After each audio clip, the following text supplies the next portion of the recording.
What's up, guys? It's Mendoza, and Rise of the Beast was a very fun movie. The first time, at least. Work friends. Work friends? You've been inside me. Even though Rise of the Beast wasn't their best movie in the franchise, you gotta admit that this is one of Optimus Prime's most badass designs. It's like taking the nostalgic essence of G1 and the gritty realism of live action, mashing them together to make one giant beautiful baby. This is the re-release, so it doesn't come in its buzzworthy box, but it does come with this cool backdrop to Peru like they visited in the film. And honestly, it doesn't look too bad. If you'd like to display them like this, you can, but honestly, I don't give a shit. Anyways, the painting and sculpting on this figure is actually pretty cool. I have heard so many good things about this figure. I have heard that this is possibly one of the best live-action Optimus Primes we have gotten from Hasbro.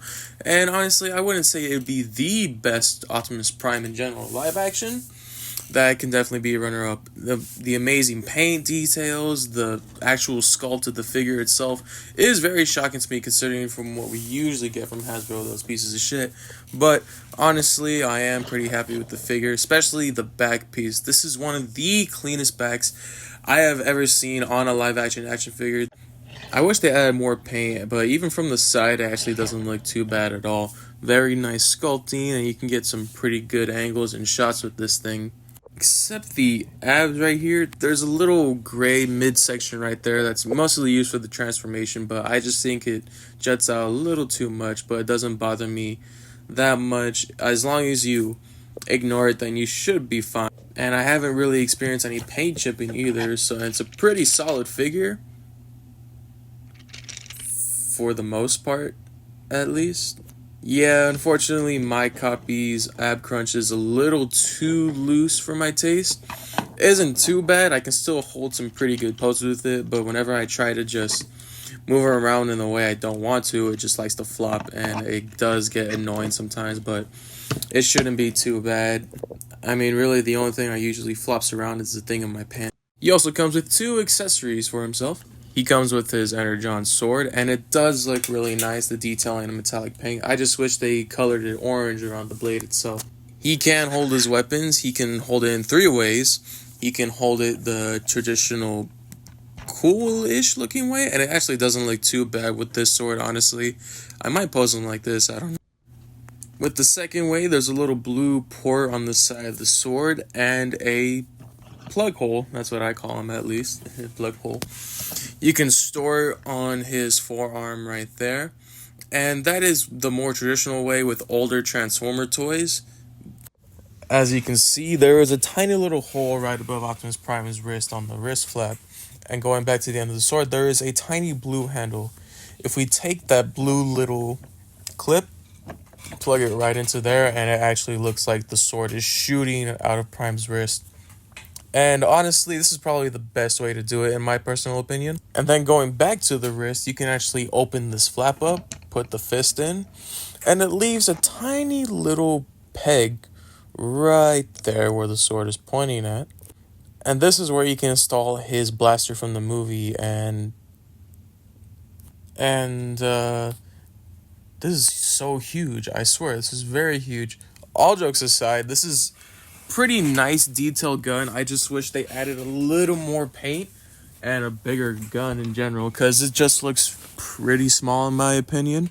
Going back to the hand, that little plug, the gun can slide in like so. And honestly, it is very small, but it does get the job done. That's what my ex used to tell me all the time. He can't store the weapons on his back like so, and hell yeah, we all love some weapon storage. But why would you want to keep the weapons on the back when you can deploy them and be all badass? Especially when you can get into some pretty badass poses as I'm about to show. He has a ball joint at the head, which allows him to look up that far and not down at all.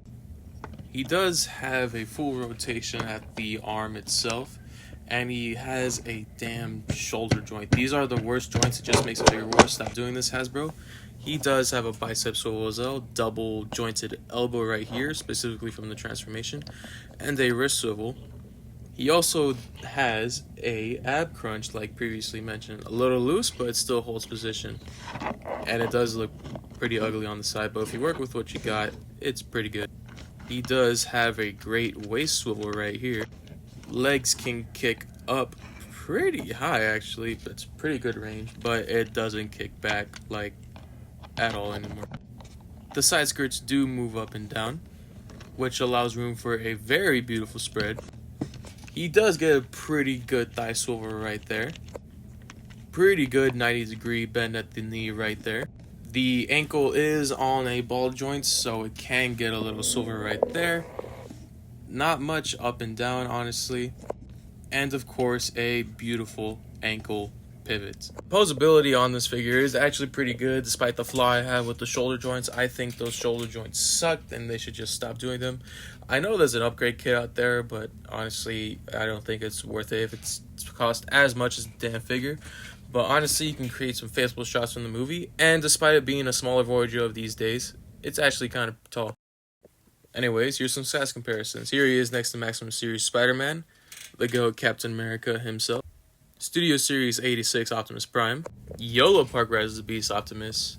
I'll even review this guy if you really want me to. Let me know in the comments below. 2007 Studio Series Megatron. These guys actually look pretty badass together. Age of Extinction Optimus Prime. And if you're wondering, yes, he can hold the sword, but it's actually looks a lot better than I thought. I think it's the red that complements him too well, but he can't insert the shield at all, which is such a disappointment. The port on it is just too big. That's what your mom told me last night. But you can take off the shield bits and just make a little shotgun, and it does look pretty cool. This makes me want a Sentinel figure now, honestly. No, Optimus! And of course, some size comparisons with my other Rise of the Beast figures. Here he is next to Optimus Primal, Rhinox, Blocky's Bumblebee, and a Mirage I got from work. I like it. Who cares? I can't lie when I say that all these guys do look great together. This almost makes me want to start a Rise of the Beast shelf, because all of the designs in the movie were actually pretty cool. Except for Wheeljack. I hated Wheeljack in the movie. Oh yeah, and another special guest that's relevant to this figure, Snake Eyes. I can't believe this is actually going to be a genuine movie soon. Pretty great figure so far. The accessories are nice. The gun could have been bigger and they could have changed the shoulder parts, but honestly, not complaining too much. But this guy isn't the leader of the Autobots for nothing. Truck mode kind of sucks.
the truck mode.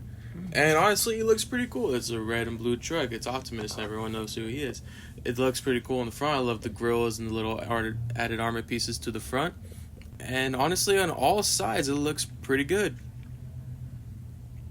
On most sides, at least. Yeah, so even though the truck is pretty clean so far, the back is really what messes me up.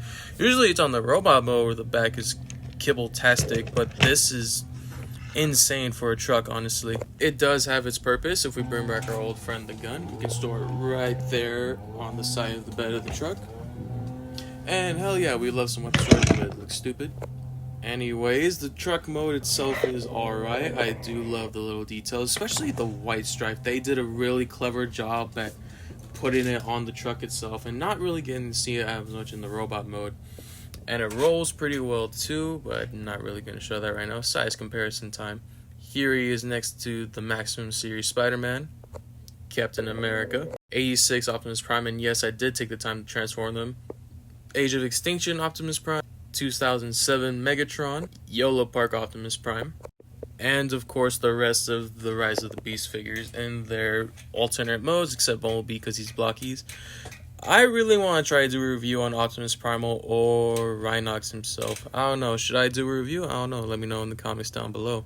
Now let's get back into robot mode and give this guy a pretty good rating. I think it's a great figure overall. And honestly, I give it an 8 out of 10. This gets an approval from Jeff the Landshark himself, the baby. This figure is great overall. I think it would be a great addition to your Rise of the Beast shelf or just Transformers shelf in general. I do personally have an Optimus Prime shelf, so he'll be up there. And honestly, I do recommend him. If you like this video, give me a thumbs up, subscribe. And if you didn't like this video, give me a thumbs down. Let me know how to improve. Honestly, as always, freedom is an idea that will never die. Be strong, be proud. And I will see you in my next review.